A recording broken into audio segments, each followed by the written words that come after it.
कहानी की शुरुआत में हमें पता चलता है कि भविष्य में सभी जेल्स का कंट्रोल प्राइवेट कंपनियों के हाथ में चला जाएगा। ये कंपनियां पैसों के लिए कैदियों की जान तक दांव पर लगा देती हैं। इन्हीं में से एक है टर्मिनल आइलैंड की जेल, जहां कंपनी कैदियों से डेथ रेस करवाती है और देश भर के लोग इसे खूब चाव से देखते थे। ये गाड़ियों की रेस है जहां सभी कैदी अपनी पूरी जान से जीतने की कोशिश करते थे, क्योंकि जो भी कैदी लगातार 5 बार जीत गया उसे रिहा कर दिया जाएगा। आज की रेस में सिर्फ 2 गाड़ियां बची थी। एक में नकाबपोश फ्रैंकेनस्टाइन और उसकी नेविगेटर केस थी, और दूसरी में फ्रैंक का सबसे पुराना दुश्मन जो। फ्रैंक रेस जीतने ही वाला था कि अचानक उसकी गाड़ी में हथियारों ने काम करना बंद कर दिया। फिर फ्रैंक ने केस को पैराशूट के जरिए गाड़ी से निकल जाने को कहा और खुद आगे बढ़ गया। आखिरकार जो ने हमला करके फ्रैंक की गाड़ी में जोरदार धमाका कर दिया। इसके कुछ दिन बाद हम जेनसन नाम के एक आदमी को देखते हैं, जो पहले जेल में रह चुका था लेकिन अब गाड़ी चलाता था। रात को घर पहुंचकर वो अपनी पत्नी से मिला और फिर अपनी नन्ही बेटी को देखने गया। इसी दौरान एक नकाबपोश आदमी ने आकर उसकी पत्नी को जान से मार डाला। जब जेनसन वहां आया तो उस आदमी ने उसे भी बेहोश कर दिया और जेनसन के हाथ में कत्ल का हथियार रखकर उसने हाथ से बंदूक का इशारा किया और चला गया। बाद में जब जेनसन की आंख खुली तो पुलिस ने उसे अपनी पत्नी को मारने के जुर्म में गिरफ्तार कर लिया। 6 महीने बाद जेनसन टर्मिनल आइलैंड जेल में पहुंचा। उसे जेल की वार्डन हेनेसी के पास बुलाया गया। वो जानती थी कि जेनसन एक बेहतरीन ड्राइवर है, इसलिए उसने जेनसन को नया फ्रैंकेनस्टाइन बनने का ऑफर दिया। असल में पिछली रेस में हुए धमाके से असली फ्रैंकेनस्टाइन की मौत हो गई थी, लेकिन अब तक इस बारे में कोई जानता नहीं था।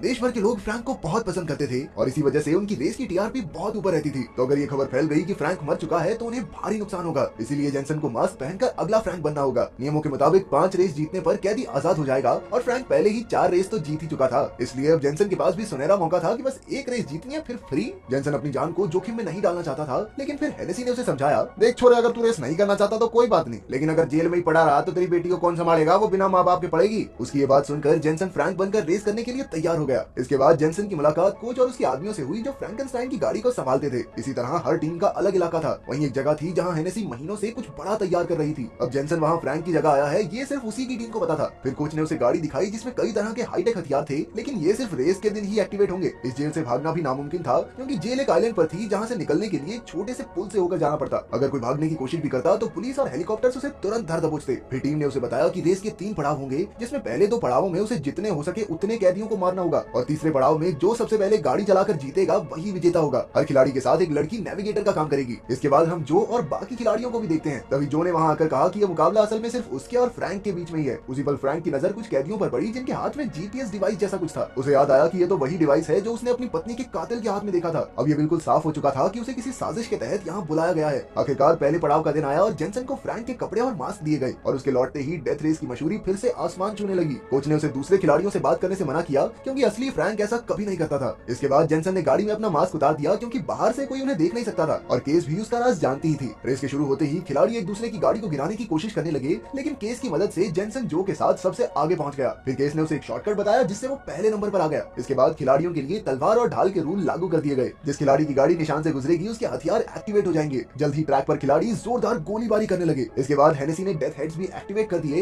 यानी जिसकी गाड़ी वहां से गुजरेगी वो तुरंत कुचला जाएगा। इसके बाद जेनसन ने अपने हथियार चालू कर लिए, लेकिन मशीन गन फिर भी काम नहीं कर रही थी। तभी केस गाड़ी के ऊपर चढ़कर उसे ठीक करने लगी तो उस पर चारों ओर से गोलियां बरसने लगी, लेकिन जेनसन ने जबरदस्त तरीके से गाड़ी मोड़कर उसे बचा लिया। जेनसन ने गाड़ी की शील्ड एक्टिवेट की, लेकिन वो गोलियों की बौछार को ज्यादा देर तक रोक नहीं पाई। फिर उन्होंने धमाका करके कोल्ट की गाड़ी भी उड़ा दी। अब जेनसन का मुकाबला फिर से जो से हुआ, लेकिन तभी पेचेंको नाम के एक ड्राइवर ने आकर उसकी तरफ वही बंदूक का इशारा किया जो उसकी पत्नी के कातिल ने किया था। इससे जेनसन का ध्यान भटक गया और आखिरकार पेचेंको ये पड़ाव जीत गया। अब तक 3 खिलाड़ी मर चुके थे और दूसरे पड़ाव में 6 खिलाड़ी पहुंचे। बाद में कोच ने गाड़ी की जांच की कि सारे डिवाइसेस तो ठीक हैं, फिर ये रेस में एक्टिवेट क्यों नहीं हुए। इसके बाद जेनसन सीधा हेनेसी के पास पहुंचा और कहा कि वो जानता है कि पेचेंको ने ही उसकी पत्नी को मारा है, लेकिन ये सब हेनेसी का ही तो प्लान था ताकि जेनसन को फ्रैंक बनाकर रेस में लाया जा सके। ये सुनकर भी हेनेसी ने सच्चाई कबूल नहीं की, बल्कि जेनसन की बेटी की तस्वीर दिखाकर एक बार फिर से उसे धमका दिया। बेचारा जेनसन उस वक्त तो कुछ नहीं कर पाया, लेकिन बाद में जब वो अपनी गाड़ी ठीक कर रहा था उसे पेचेंको दिखाई दिया। जेनसन भी उसके पीछे उसके इलाके तक पहुंच गया, लेकिन तभी पेचेंको की टीम ने उसे पकड़ लिया। पेचेंको ने उसे बुरी तरह पीटा और वो हथौड़े से उसका सर फोड़ने ही वाला था कि जेनसन की टीम के आदमी ने आकर उसका ध्यान भटका दिया। मौके का फायदा उठाकर जेनसन ने उन पर हमला बोल दिया और सबकी हड्डी बसली एक करके उसने अंत में पेचेंको को पकड़ा। आखिरकार पेचेंको ने सच उगल दिया कि हेनेसी ने ही उसे उसकी पत्नी को मारने भेजा था। जेनसन उसे जान से मारने ही वाला था कि तभी पुलिस वाले अल्रिक ने आकर लड़ाई रोक दी। अगले दिन रेस का दूसरा पड़ाव शुरू होने वाला था और पेचेंको ने एक बार फिर जेनसन की तरफ इशारा करके उसे चिढ़ाया, लेकिन जेनसन उसके झांसे में नहीं आया और वो रेस शुरू होने पर धीरे धीरे चलता रहा। फिर उसने केस से पूछा कि क्या उसने फ्रैंक को मारा था, क्योंकि गाड़ी के हथियार लगातार 2 रेसेस में एक्टिवेट नहीं हुए थे। जब जेनसन ने गाड़ी में धमाका करने की धमकी दी तो केस ने सच बताया कि उसने हेनेसी के कहने पर फ्रैंक की गाड़ी के हथियार बंद किए थे। हेनेसी नहीं चाहती थी कि फ्रैंक जीत कर रिहा हो जाए, लेकिन उनका प्लान फ्रैंक को मारने का भी नहीं था। फ्रैंक खुद ही जीतने के चक्कर में मारा गया। ये सुनकर जेनसन फिर से रेस में शामिल हो गया। इस बार उसकी टक्कर पेचेंको से थी। उसने पेचेंको से आगे निकलकर हथियार एक्टिवेट करने के निशान को पार किया, लेकिन सब सोच रहे थे कि गाड़ी के हथियार तो सामने की तरफ हैं, तो इस्तेमाल कैसे करेगा।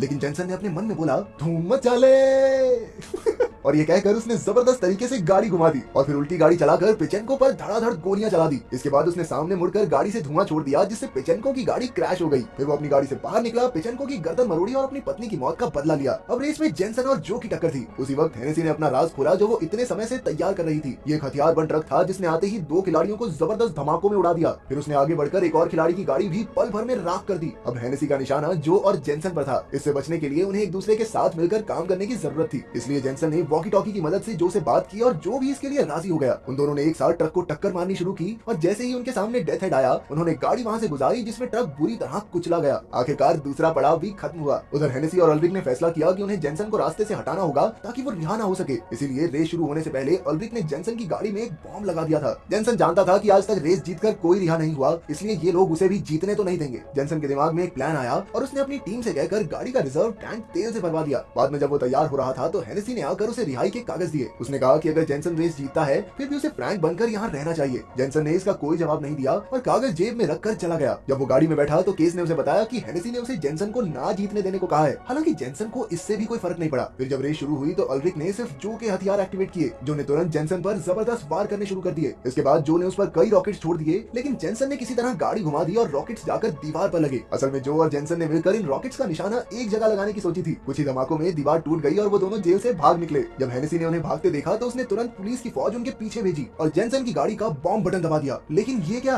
कोई धमाका तो हुआ ही नहीं। असल में कोच ने पहले ही गाड़ी से बॉम्ब निकाल दिया था। उधर जो और जेनसन पुल तक पहुंचे, लेकिन पुलिस नजदीक आती जा रही थी। अब जेनसन ने प्लान के अगले हिस्से की शुरुआत की। उसने रिजर्व टैंक का तेल लीक कर दिया, जिससे जबरदस्त धमाका हुआ और सारी गाड़ियां वहीं रुक गई। आखिरकार वो दोनों पुल पार करके अलग अलग रास्तों पर निकल गए और सारे हेलीकॉप्टर्स जेनसन का पीछा करने लगे। अब केस ने भी उसकी मदद करने का फैसला किया, क्योंकि हेनेसी उसे भी रिहाई के कागज पकड़ा चुकी थी। जब वो एक अंधेरे रास्ते से गुजरे तो जेनसन गाड़ी से कूदकर छुप गया और केस ने उसकी जगह ले ली। कुछ ही देर में हेलीकॉप्टर्स ने उसके सामने आग की दीवार खड़ी कर दी और उसे खुद को उनके हवाले करना पड़ा। लेकिन तब तक उसने फ्रैंक के कपड़े और मास्क पहन लिया था। पुलिस वाले बिना उसे बताए वापस जेल में ले गए और जेनसन जो के साथ भाग निकला। उधर हेनेसी और अल्ब्रिक अपनी जीत का जश्न मना रहे थे कि तभी हेनेसी ने एक डब्बा खोला जिसमें वही बॉम्ब था। अब की बार कोच ने उसका बटन दबा दिया और वो दोनों वहीं मारे गए। 6 महीने बाद जो और जेनसन मिलकर अपनी गाड़ियों की दुकान चलाने लगे और जेनसन को भी अपनी बेटी वापस मिल गई थी। उधर केस भी रिहा हो गई और आखिर में अपनी